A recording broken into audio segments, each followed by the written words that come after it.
Yan. Good morning. Lilibeth Hong, South Korea. Ang sarap. Una sa lahat, gusto kong bumati ng Merry Christmas po sa lahat. At saka, gusto kong pasalamat sa lahat ng nanood ng mga videos ko about family. Okay? December 11, 2017. Matagal akong hindi nakagawa ng videos kasi alam mo na, maraming nangyari sa buhay ko. Bali, namatay yung tatay ko, umuwi ako sa Pinas, yun. Tapos bumalik, tapos nag-iyak-iyak, tapos hanggang sa naka-recover, ngayon medyo okay na ako, naka-recover din. Yan. Yun nga, maraming mga up and downs na nangyari sa buhay ko. Yan. Gusto ko lang sagutin kasi ang daming nag-request sa akin ng video.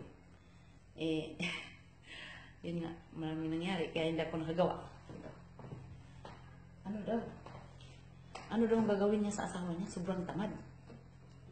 Ay, naku po. Pag nasa ibang bansa ka, pag matamad yung asawa mo, huwag ka nang magtaka. Lalo na dito sa South Korea. Kasi, yun yung nakasanayan nila. Kasi yung lalaki dito, king. King ang lalaki dito. Kaya pag inutusan mo yan, bla bla bla bla bla bla, utusan mo yan. Wala, i-ignorin ka lang ng mga yan. Kasi hindi yan ang nakasanayan nila na utos-utusan sila. Kasi yung nanay nila, ginagawa silang king. Isipin mo na lang na nag-iisa ka sa bahay. Okay? Isipin mo lang wala kang kasama para hindi mahirapan yung buo mo. Para makasurvive ka. Para sa family mo. Okay? Paano ba mawin yung heart ng asawa mo? Alam mo, para sa akin hindi mo yan siya mawin ng 1 taon, 2 taon, 3 taon. Maraming taon. Siguro kung malagpasan mo yung 3 taon, tapos malagpasan mo yung 7 years, siguro medyo okay na. Pero pag bago pa lang kayo, mahirap talaga mag-adjust kasi nandun pa kayo sa adjustment period. At saka, napapansin ko rin sa mag-asawa, kung ano ka, ganun din siya. Halimbawa, palagi kang nakasigaw, ganun din yung asawa mo. Kaya dapat isa sa inyo magpakumbaba. Okay? Yan. Yung stress na sinasabi ko, ito stress.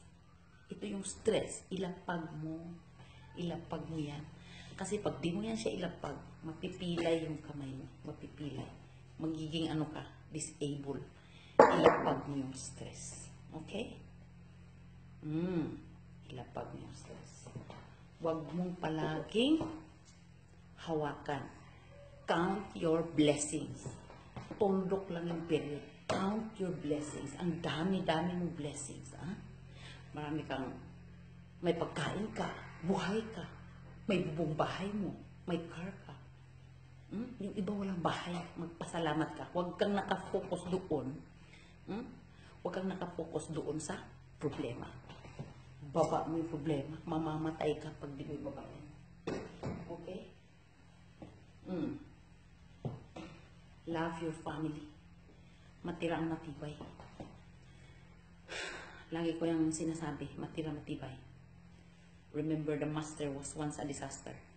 Dati, kasi kayo, mga bago pa kayo eh. Ako, naranasan ko na yan lahat. Hindi naman lahat. Kasi hindi pa naman ako ganun masyado katanda. Siguro kung 70 years old na ako. Pero marami na akong naranasan. Kumbaga, papunta ka pa lang, pauwi na ako. Alam mo, kung gusto mo talaga mag-success sa lahat ng bagay, kahit saang bagay, sa trabaho, sa organization, lahat, sa mag-asawa, lahat, dadaan ka talaga ng proseso. It takes sacrifice. How many years bago ka mag-success? Nandoon talaga yung nakakainis, nakakabagot, ganun. Natural yun. Kasi tao lang tayo. Okay? Ay, nako. Saya muna naman ako dito. Paskong Pasko. Alam mo, ang daming nag-message sa akin. Ano gagawin nila? Ganun, ganun. Alam mo, ako,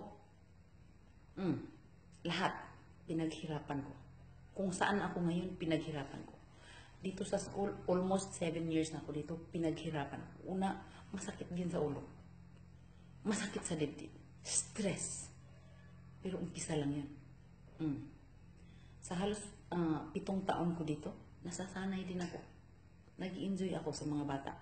Grade 1 to grade 6 lahat. Nag-i-enjoy ako sa kanila. Lalo pag nakikita ko silang nakangiti. Nagtatanong kung ano yung ganyan-ganyan. Dami lang tinatanong. Curious masyado mga bata eh. Pinaghirapan ko. Lahat ng kung nasaan ako, pinaghirapan ko. Yung asawa ko, pinaghirapan ko. Bago ko nawin ang heart niya. Kasi ako din yung tipong taong palautos nung araw. Masakit sa dibdib pag inutusan mo tapos binaliwala ka. Isipin mo lang wala kang kasama sa bahay. Kasi dito sa South Korea, king yan sila. Magkaiba tayo ng kultura. Magkaiba tayo ng tradisyon. Sa kanila, king. Hindi ko lang alam sa ibang bansa. Yung sa mga Amerika or sa iba't ibang bansa. Kung ano ang lalaki doon. Pero talagang dito sa South Korea, ang lalaki wag mong basta-basta utusan. Lalo na pa sa paghuhugas ng plato. Hindi yan sila basta-basta naghuhugas ng plato. Lalo na pag may biyanan. Pero hindi naman lahat. Pero karamihan. Kasi yun yung kinalakihan nila. Yun yung nakasanayan nila na nakaupo lang sila ganun. Pero responsible naman sila sa family. Okay ha, mga sisters? Hindi ko na lang habaan kasi wala na akong time.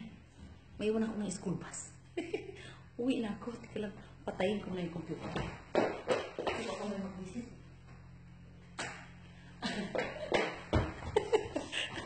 Pinatay yung computer kasi baka may mag-visit mawala yung video ko eh.